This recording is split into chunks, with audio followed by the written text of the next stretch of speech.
మొత్తం అని కాదు, ప్రాపర్టీలో కొంత భాగం పొలం ఏదైతే ఉందో అందులో నుంచి వెళ్ళి సపరేట్గా బౌండరీస్ అయితే వేస్తారు. ఇంతకుముందు చూసింది కూడా మనదే, మన ప్రాపర్టీకే సంబంధిస్తుందండి. ఇది ఏదైతే ఉందో పూర్తిగా వెడల్పుగా చూడండి.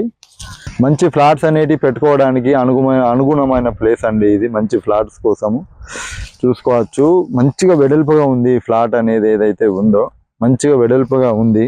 మీరు చూసుకోవచ్చు ఈ పూర్తిగా బౌండరీస్ అనేది అక్కడ కాంపౌండ్ వాల్ నుంచి ఇక్కడ మన వెనుక సైడ్ కూడా మీరు చూస్తున్న స్క్రీన్ ముందు వైపు కూడా ఇంకా ఇంతకుముందు మనం ఎక్స్ప్లెయిన్ చేసిన డాంబర్ రోడ్ నుంచి ప్రాపర్టీ ఉందండి. మనం పొలం మధ్యలోకి వచ్చి వీడియో చేస్తున్నాం మనం. మీరు చూసుకోవచ్చు బౌండరీస్ కూడా డీటెయిల్ బై డీటెయిలింగ్ గా ఉన్నాయి చూసుకోవచ్చు. అక్కడ మూలన ఏదైతే బౌండరీ ఉందో అది సిమెంట్ రోడ్ ఆనుకొని అదొక బౌండరీ అండి. అక్కడ నుంచి మీరు చూసుకోండి, అక్కడ నుంచి అలా వెళ్తుంది మనకు బార్డర్స్ అనేవి. అక్కడ నుంచి అక్కడికి వెళ్ళి అక్కడ చివర్లో ఏదైతే ఉందో అక్కడ ఒక చిన్న షెడ్ లాగా ఒక పందిర్ లాగా ఉంది. మీరు అక్కడ పందిర్ లాగా ఉన్న చోట ఒక మూల అక్కడ ఉంటుంది, నేను చూపెడతాను. ఆ బౌండరీ కూడా చాలా వెడల్పు భూమి అండి. ఇది చాలా వెడల్పు భూమి మరియు పొడవు కూడా ఉంటుంది, కాకపోతే వెడల్పులో ఎక్కువ శాతంగా ఉంటుంది. సో దానివల్ల మనకు మంచి కమర్షియల్ ఫ్లాట్స్ కూడా మనం బిల్డప్ చేసుకోవచ్చు. వెంచర్ కూడా మనం ప్లాన్ చేసుకోవచ్చు. మన ఇన్వెస్ట్మెంట్ మీద ఆధారపడి ఉంటుంది.